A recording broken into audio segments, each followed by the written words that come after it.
Con este video vamos a terminar la clase de histología de la cavidad nasal. En la primera parte pues hablamos sobre el epitelio característico de la mucosa respiratoria, el epitelio cilíndrico ciliado pseudoestratificado con células caliciformes. Estudiamos cada una de esas células, sus características, funciones, ¿verdad?, de estas células. Hablamos sobre la lámina basal, hablamos sobre una submucosa, ¿verdad?, porque se caracterizaba esa submucosa, y pues comenzamos a ver la parte de la mucosa respiratoria o del área respiratoria.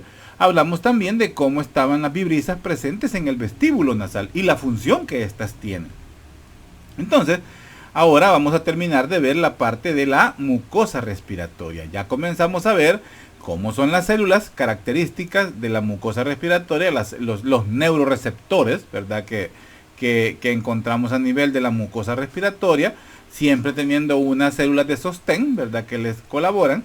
Y pues en eso vamos ahorita. Entonces vamos a terminar pues esta clase. Principalmente en esta parte vamos a ver cómo es el funcionamiento de las células en el sentido de la captación de los olores, cómo se presentan los olores, cómo llegan las partículas de los aromas hacia la zona de la cavidad nasal y cómo son estas presentadas a los receptores de las células neuroreceptoras, valga la aclaración, y pues cómo estas son sintetizadas, o mejor dicho, son asimiladas para poder convertirlas en un impulso eléctrico y llevarlas hacia la zona principal de los aromas, ¿verdad?, hacia el sistema nervioso central. Entonces, pues de eso vamos a ver ahora. Permítanme.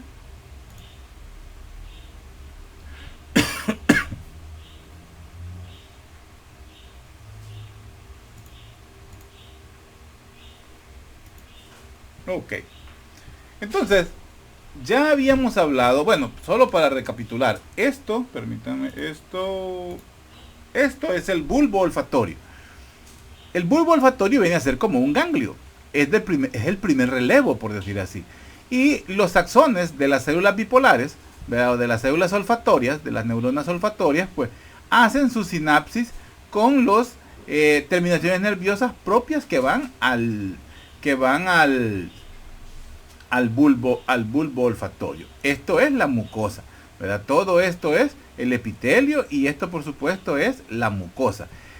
Esto que aquí esto está malo, no sé por qué tiene esta diapositiva esto de pituitaria, aquí no tiene nada que ver, y la verdad que no me había fijado, es una diapositiva nueva, bueno, no es nueva, nunca me había fijado realmente, nunca me había fijado en esto, pero bueno, esta es parte de la mucosa olfatoria, ¿verdad? Entonces, la mucosa olfatoria con sus respectivas terminaciones.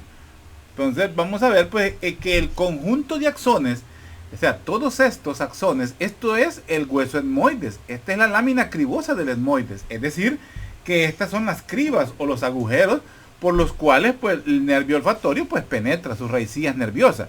Entonces, vamos a ver que el conjunto de todos estos axones forman lo que corresponde al nervio olfatorio, es decir, al primer paracraneal. Los axones olfatorios, pues, son por la zona donde ellos transcurren, por donde ellos pasan, fácilmente pueden lesionarse. Más que todo en un trauma craneoencefálico pueden llegar hasta a seccionarse, hasta a cortarse, por decir así. Y eso puede producir una situación que en medicina le llamamos anosmia. Se llama anosmia. La anosmia es la pérdida del sentido del olfato. Ojo con eso.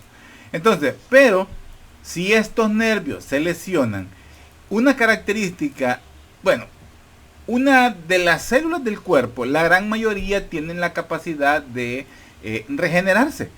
Hemos visto cómo, por ejemplo, en la mucosa hay algunas células propias de la mucosa que se comportan como células madre. Al comportarse como células, al ser células madre, tienen la capacidad de regenerar alguna célula propia de todo el epitelio que esté dañada o que se haya lesionado.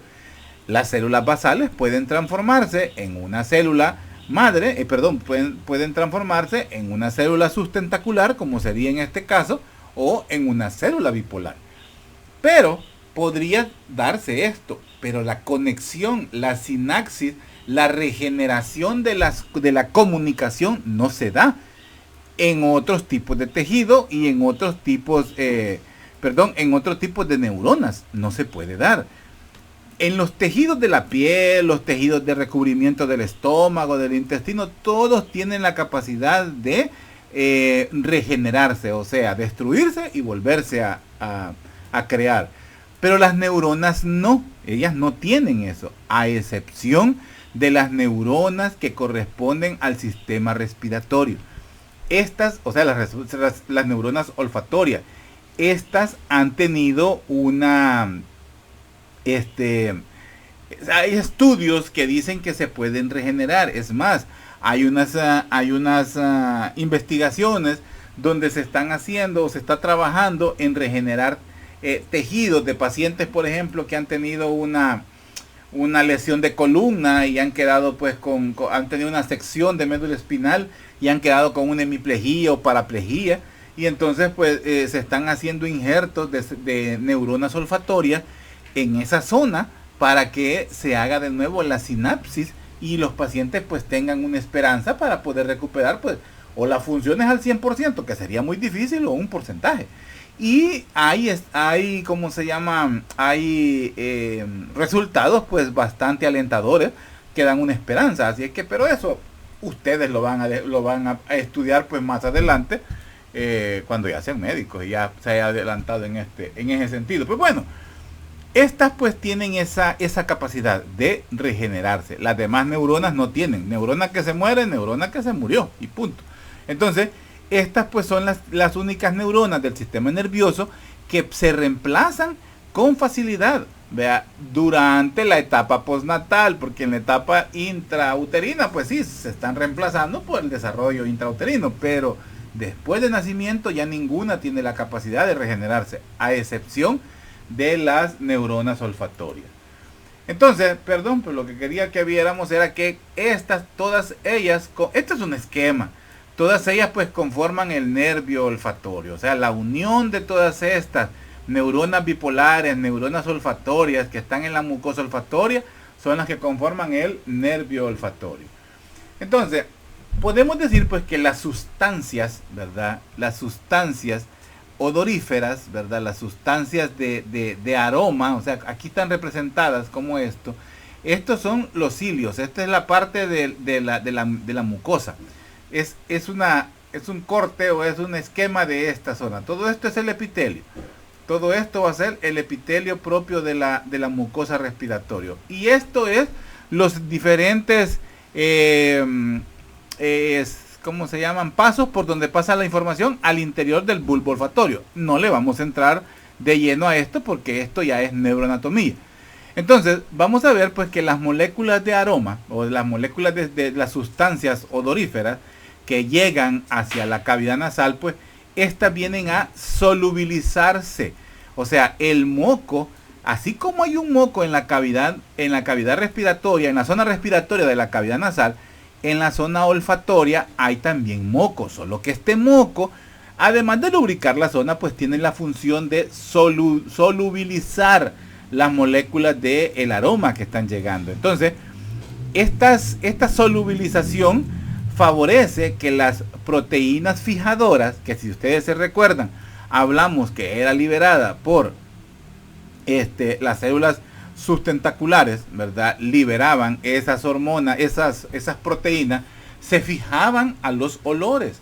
O sea, les hacían como un reconocimiento previo. Y así era como se llevaban esas sustancias odoríferas y se llevaban hacia los receptores, es decir, a la zona del cilio, ¿verdad? Donde se da la recepción, donde se encaja el aroma en sí. Pero algo que muy importante es que los receptores olfatorios son específicos para diferentes aromas. Quiere decir que por eso la esquematización así de estas formas y de las sustancias odoríferas de esta forma, como que si es un juego de Tetris.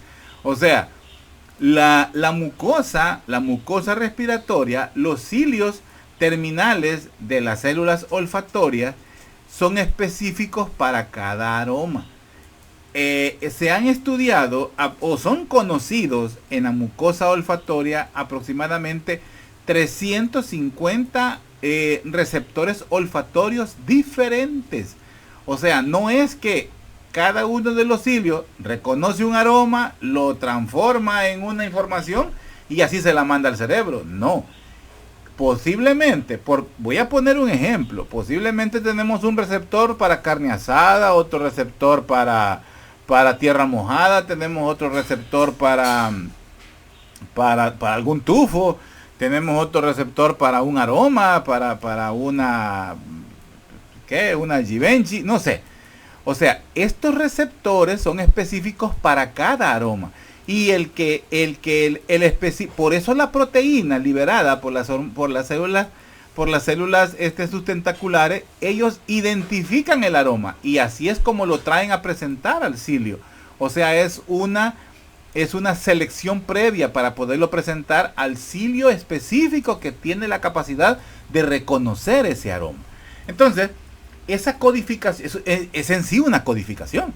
Es una codificación especial para los diferentes impulsos o para los diferentes estímulos que vienen a causar la despolarización, es decir, la creación en un impulso eléctrico diferente para cada aroma.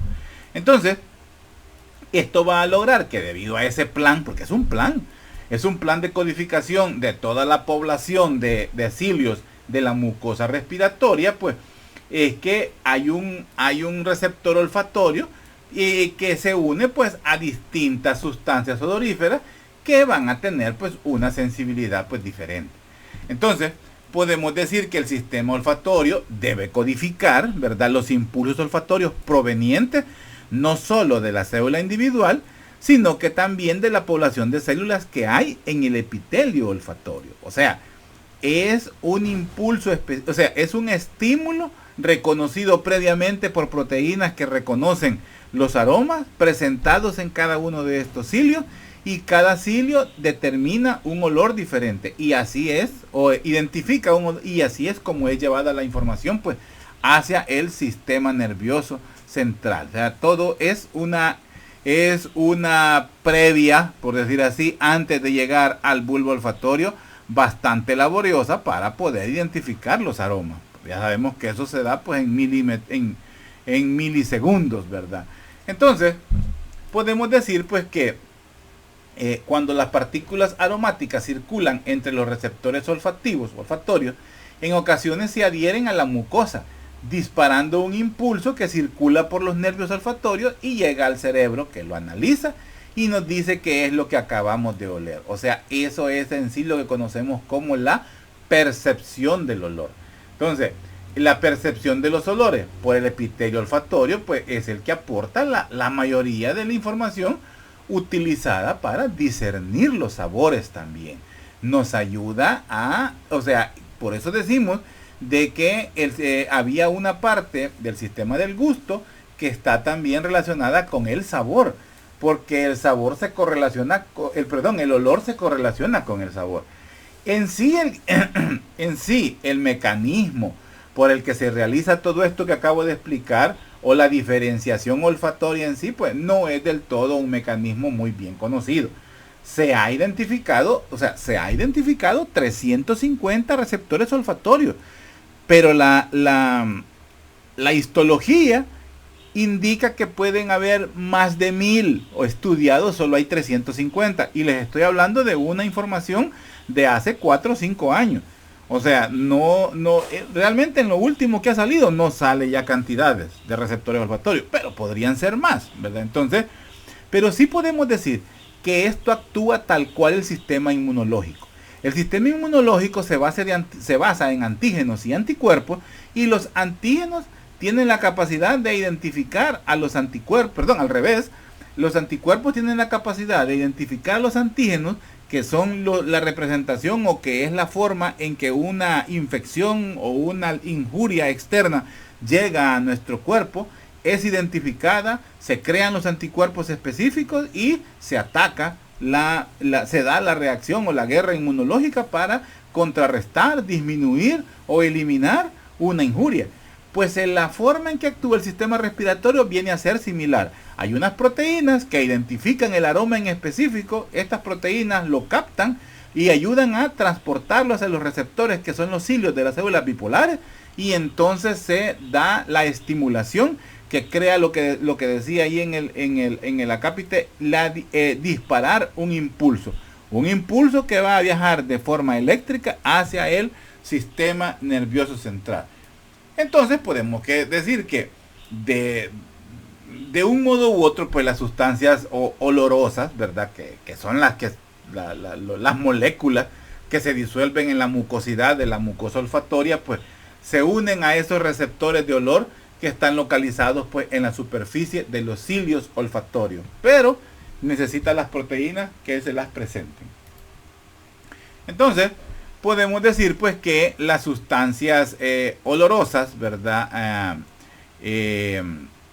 Las moléculas odorosas o odorantes desde aquí, olorosas, pues se acoplan, ¿verdad? a los receptores olfatorios, y estos viajan como una señal nerviosa, ¿verdad? A través del bulbo olfatorio, donde se da el primer procesamiento, y luego pues llega hacia las zonas propias del sistema nervioso central, y podemos idear qué es lo que estamos oliendo, o lo podemos pues correlacionar con lo que estamos oliendo, es decir, lo conocemos como el reconocimiento del olor, ¿verdad? Entonces se despolariza la membrana de las células olfatorias, específicamente en la zona de las neuronas, ¿verdad? Y el potencial de acción, porque eso es cuando yo digo impulso eléctrico me refiero a un potencial de acción.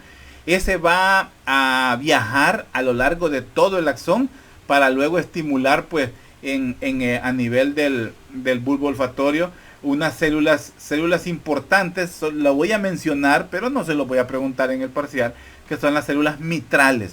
Son células de acoplamiento y relevo que están en el sistema, que están en el bulbo olfatorio, ¿verdad?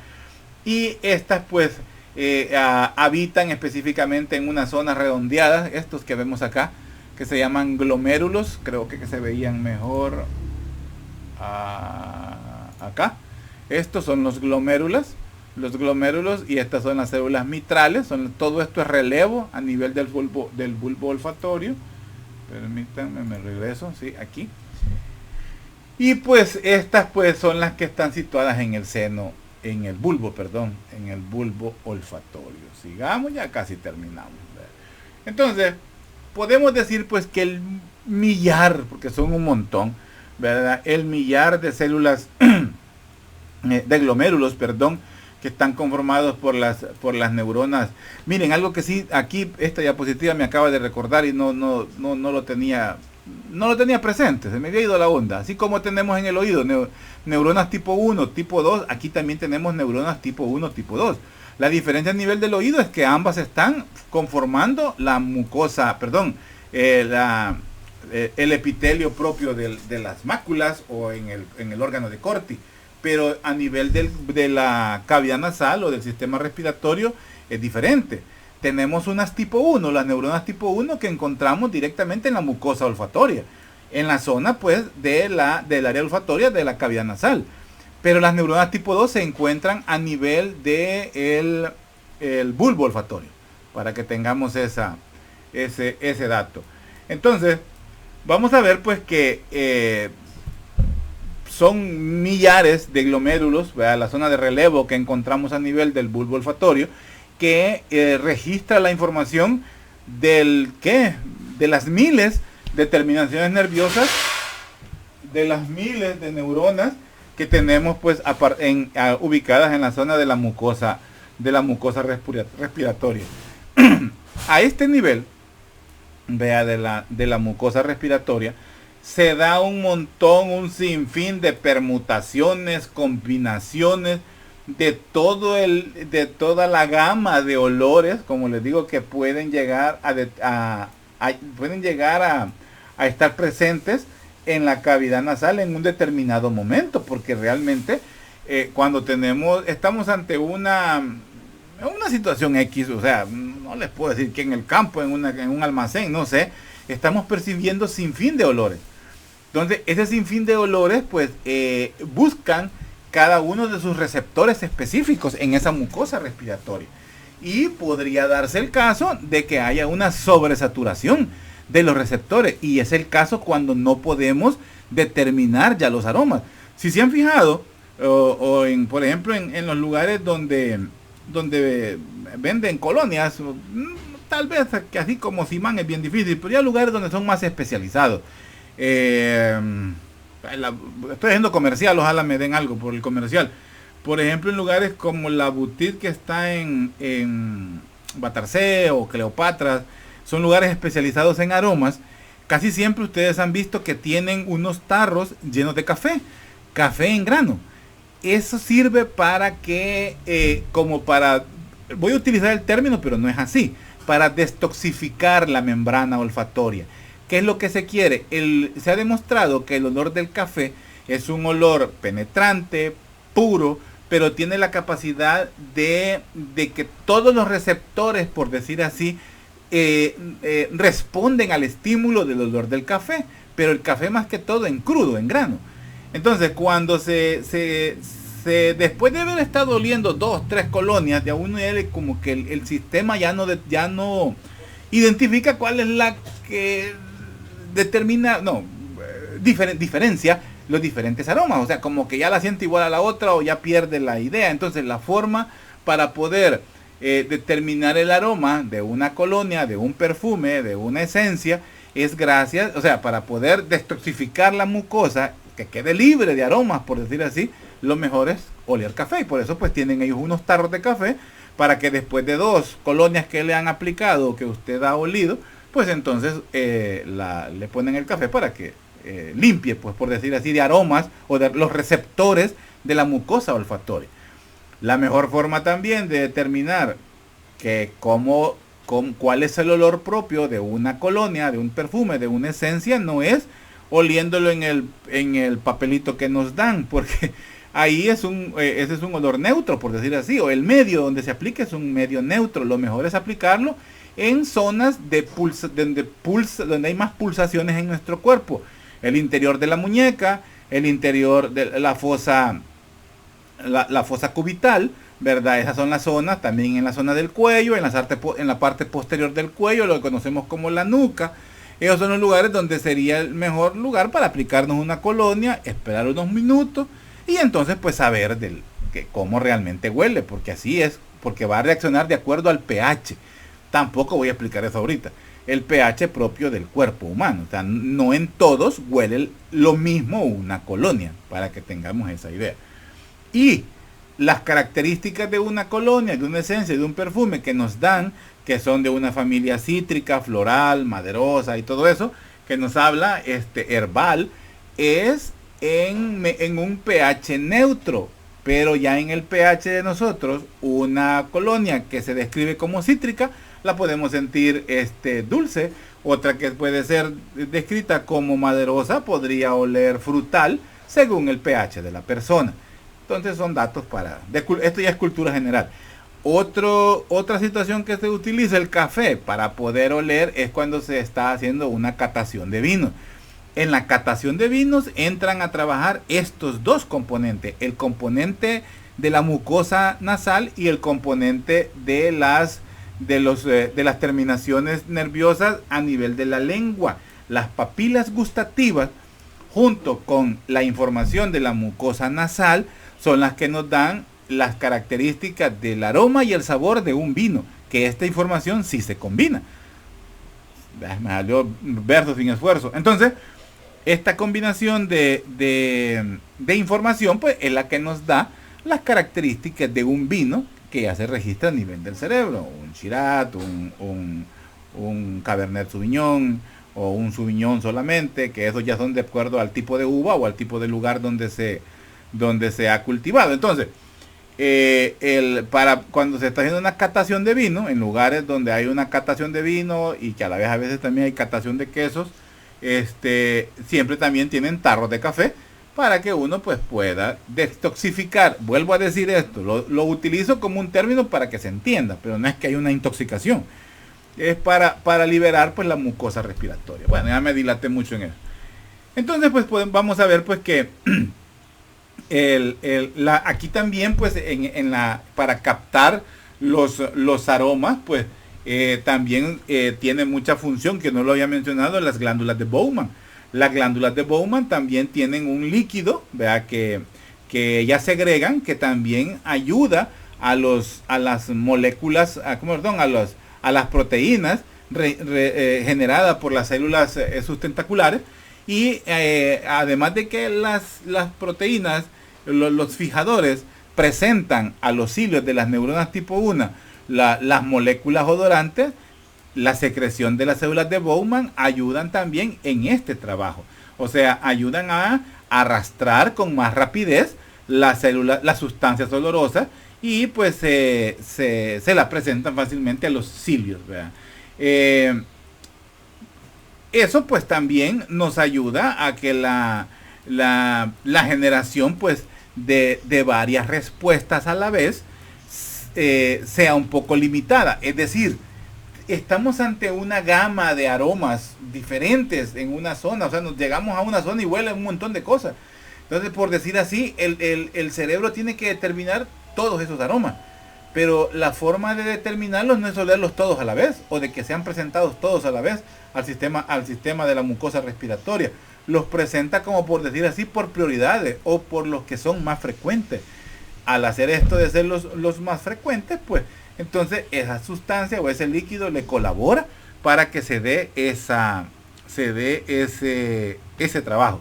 Entonces la secreción, ¿verdad?, del líquido de las células de Bowman, como las sustancias pues odoríferas, ¿verdad?, las proteínas que ayudan a determinarlo, pues hace pues que las sustancias odoríferas, las moléculas odoríferas u odorantes, pues sean pues detectadas. Entonces, de este modo se asegura el sistema de que se estén presentando nuevos olores de una forma continua a medida que vayan apareciendo, y no todos de un solo porrón o de un solo pencazo, ¿verdad? Esto es más de entender, ¿verdad? Entonces, podemos decir pues que el sistema olfatorio, pues sus componentes, el epitelio olfatorio, ya vimos cuál es. Vimos que tenemos los componentes, los nervios olfatorios, que son las células bipolares o las neuronas olfatorias, tipo 1, tipo 2. Los bulbos olfatorios, ¿verdad?, que es el bulbo el bulbo olfatorio, uno a cada lado, ¿verdad?, son dos. Ahí encontramos los glomérulos. Luego los tractos olfatorios, que es en sí el nervio que va a llegar hacia el área 28 de Bowman. Así se llama el área respiratoria, el área de los aromas del olfato a nivel del encéfalo. Es el área número 28 de Brodmann. Se le llama el rinencéfalo. Así se le llama, el rinencéfalo. Y esta área es la que participa en el proceso de la memoria, ¿verdad?, como la integración de la información de la percepción olfativa. Lo que yo les mencionaba, creo, en la primera clase, esa capacidad que tiene nuestro cerebro de asociar un aroma a una situación de nuestra vida, a una situación pasada. Alegría, tristeza, susto, lo que sea. Entonces ya tenemos esa información, es una integración de estímulos a nivel del encéfalo. ¿Cuáles son los elementos? Las células de sostén, ¿verdad?, que son las células, las células sustentaculares, las células basales. Hablamos de unas células en borde de cepillo también, no la puse aquí, las glándulas de Bowman y por supuesto la célula neurosensorial olfatoria tipo 1. La tipo 2 la encontramos a nivel del bulbo olfatorio. ¿Ok? Sigamos. Esta es el área de Bowman, en esta zona de acá, ¿verdad? El área 28 de Bowman es el área olfativa. Está pues, digamos en la cara medial, ¿verdad?, en la cara medial del lóbulo temporal. Está muy cerca pues del área auditiva primaria. Un corte de la mucosa respiratoria, olfativa, como lo vemos, ¿verdad?, una lámina una lámina propia, esta lámina propia que se caracteriza por ser siempre pues muy vascularizada, ¿verdad? Tiene también abundantes elementos linfáticos. Las glándulas de Bowman son estas más largas, no se ven muy bien, pero son estas, las glándulas de Bowman, ¿verdad? Que son las que secretan pues un líquido ceroso, ¿verdad? Que es el que contiene las proteínas de unión a las moléculas odoríferas junto con las células sustentaculares. Además, pues, tiene otra función de esta secreción, ayuda de una forma, ayuda de una forma antimicrobiana, tiene una función pues antimicrobiana, y pues las glándulas olfatorias pues inician, ¿verdad? En la mucosa, no inician directamente en la mucosa olfatoria, sino que están por abajo de la submucosa. Ahí inician las glándulas de Bowman. Entonces tenemos glándulas basales en esta zona. Este es el epitelio o de la mucosa olfatoria. Este es las glándulas basales, las glándulas de Bowman, que hay unas glándulas de Bowman. Los vasos sanguíneos que están en la lámina basal, ¿verdad? Las células olfatorias que están en la periferia prácticamente de la mucosa. Esta es la mucosa. Los cilios en la zona apical, ¿verdad? Y las células de sostén que con la tinción que tenemos aquí no se identifican. Pero las células de sostén, sus núcleos son más grandes, son estos, y están pues en la base prácticamente. ¿Qué más? Una diferencia la mucosa respiratoria con la mucosa olfatoria. ¿Cómo se llama? Los preparados histológicos, estos son dibujos, solo es para que tengamos una idea. Acordémonos que en la respiratoria veíamos casi 5 tipos de células. Había la característica de una submucosa con abundantes glándulas que secretaban cera y moco, ¿verdad? Y la mucosa olfatoria, pues donde tenemos que las glándulas de Bowman pues están por abajo, ¿verdad? Son desde la submucosa. Y los cilios, propios, de la mucosa olfatoria, pues son diferentes a los de la mucosa respiratoria. Y ¿cómo son los epitelios? Según de la cavidad nasal. A nivel del vestíbulo nasal, el sostén, cartílago hialino, las glándulas sebáceas y sudoríparas, el epitelio estratificado, escamoso, queratinizado, el tipo de célula pues es piel, y el rasgo característico, los pelitos, las vibrisas. En la cavidad nasal respiratoria, en la zona respiratoria, el sostén es cartílago hialino y hueso. Ya sabemos pues que esto está sobre las capas del tabique nasal, donde hay hueso y cartílago, y en las paredes laterales, donde tenemos los cornetes, los meatos, que son parte hueso,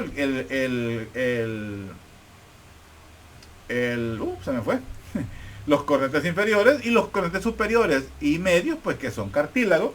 Y por supuesto, pues el hueso a los lados, pues, arriba y abajo, el hueso etmoides, tanto en las paredes laterales como en el techo. Luego tenemos las glándulas seromucosas, que las encontramos en la submucosa. Luego también tenemos el epitelio, es un epitelio respiratorio, el epitelio cilíndrico ciliado, pseudo-estratificado con células caliciformes.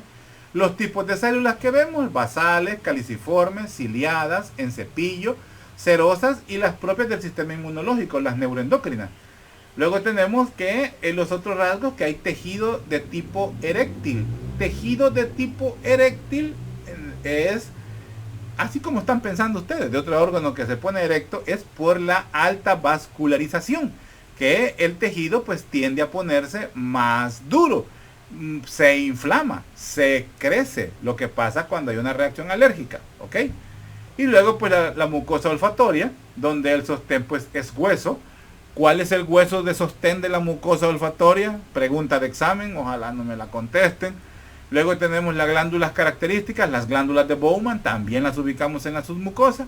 El epitelio característico es olfatorio, y aquí vamos a encontrar células olfatorias, sustentaculares y basales.